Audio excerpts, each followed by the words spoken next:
Hello friends, कैसे हैं आप सब। स्वागत है आपका यूपीएससी एट होम परीक्षा के यूट्यूब प्लेटफॉर्म पे।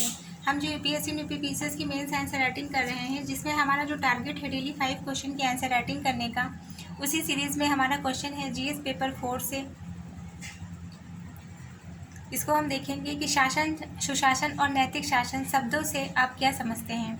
क्वेश्चन क्या पूछा गया है, शासन, सुशासन, नैतिक शासन शब्दों से आप क्या समझते हैं।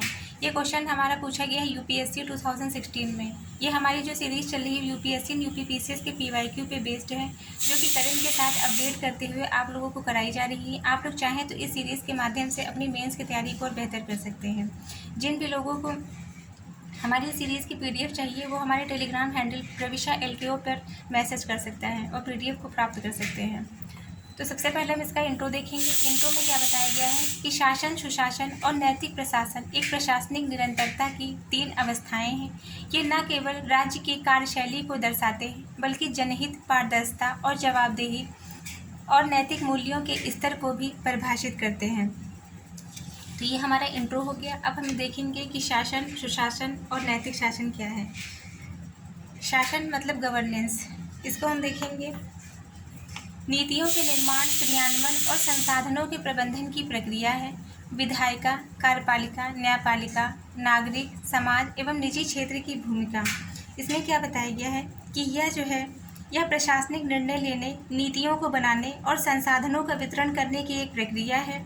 इसमें विधायिका, कार्यपालिका, न्यायपालिका, नागरिक, समाज और निजी क्षेत्र की भूमिका होती है। इसको हम एक उदाहरण के माध्यम से देख सकते हैं। योजनाओं का बजट आवंटन और कार्यान्वयन करना, मतलब एक राज्य सरकार का बजट बनाना और योजनाओं का क्रियान्वयन करना। ये हमने क्या देखा, गवर्नेंस को देखा। नेक्स्ट हम देखेंगे सुशासन मतलब गुड गवर्नेंस। इसमें क्या बताया गया है कि शासन की वह अवस्था जो पारदर्शिता, जवाबदेही, सहभागिता और दक्षता पर आधारित हो। इसका उदाहरण हम देख सकते हैं डीबीटी मतलब डायरेक्ट बेनिफिट ट्रांसफ़र आधार लिंकिंग के माध्यम से।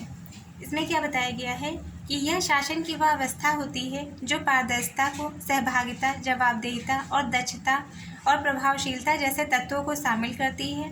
विश्व बैंक के अनुसार सुशासन वह है जिसमें संस्थाएं जन सरोकारों के अनुरूप कार्य करती हैं। इसका उदाहरण हम देख सकते हैं डिजिटल इंडिया और डीबीटी मतलब डायरेक्ट बेनिफिट ट्रांसफ़र जैसी योजनाएं पारदर्शिता और दक्षता लाती हैं। नेक्स्ट हम देखेंगे नैतिक शासन। इसमें क्या बताया गया है, इथिकल गवर्नेंस। इसमें बताया गया है कि जब शासन निर्णय मूल्यों जैसे ईमानदारी, निष्पक्षता और लोक सेवा भावना से प्रेरित हो। इसमें क्या बताया गया है कि यह शासन प्रणाली की वह अवस्था है जिसमें निर्णय नैतिक मूल्यों जैसे सत्यनिष्ठा, निष्पक्षता, करुणा और सार्वजनिक सेवा भाव पर आधारित होता है, सेवा भावना पर जो है आधारित होते हैं। दूसरा क्या है, नैतिक शासन दीर्घकालीन विश्वास और टिकाऊ विकास की रीढ़ रखता है। तो नैतिक शासन है वह दीर्घकालीन जो है विश्वास और टिकाऊ विकास की नींव रखता है। इसको हम एक उदाहरण के माध्यम से देख सकते हैं। ECI मतलब इलेक्शन कमीशन ऑफ इंडिया द्वारा निष्पक्ष चुनाव संचालन या RTI अधिनियम के माध्यम से जवाबदेही को सुनिश्चित करना। तो ये हमारा क्वेश्चन का मेन बॉडी का पार्ट हो गया, जिसमें हमने गवर्नेंस, गुड गवर्नेंस और इथिकल गवर्नेंस को देखा। इसमें हमने क्या बताया कि जो गवर्नेंस उसमें जो क्या बताया गया है कि यह नीतियों के निर्माण, क्रियान्वयन और संसाधनों के प्रबंधन की प्रक्रिया है।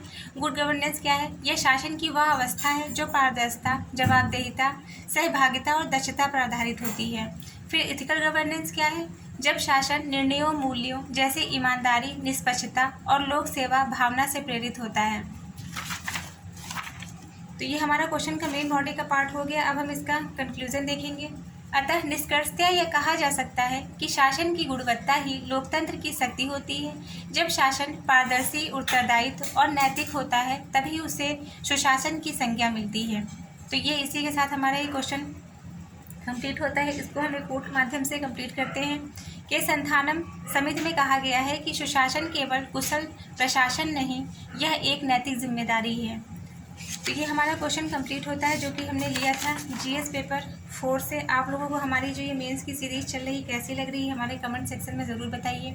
जिस किसी को भी जो है इसका PDF चाहिए वो हमारे टेलीग्राम हैंडल प्रविशा LKO पर मैसेज कर सकते हैं और PDF को प्राप्त कर सकते हैं। तो जिस किसी ने भी जो है हमारे चैनल को सब्सक्राइब नहीं किया है वो उसको सब्सक्राइब कर लें और ऐसे ही पढ़ते रहें, लाइफ में आगे बढ़ते रहें। UPSC एट होम प्रविशा के साथ में मेंस आंसर राइटिंग करते रहिए। Thank you.